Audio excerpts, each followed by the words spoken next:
Hello po! Good morning! Ito po yung aking life group. Paalis po kasi ngayon yung aming isang kasama, si Grace. Papunta po siyang Hong Kong para doon magtrabaho. Kaya nag-get together po kami na yung aming pong life group ay gagawin po namin na lumabas. Ayan. So, napunta po kami ng SM. Ayan, kasama po ni Grace yung anak niya. Ayan.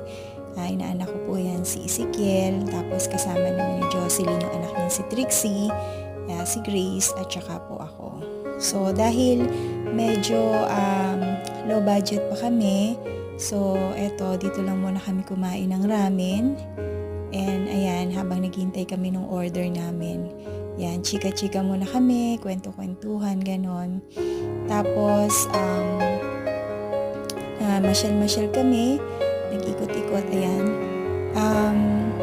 Ayan, pinag-uusapan namin yung mga in-order namin kasi meron silang in-order na maanghang, meron namang hindi masyadong maanghang. So, nag-try ako dun sa maanghang. And okay naman siya, hindi naman ganun pala kaanghang. Kaya, nakain ko din siya, yun nga lang medyo sisinghot-singhot ka kasi may anghang siya. Pero masarap naman.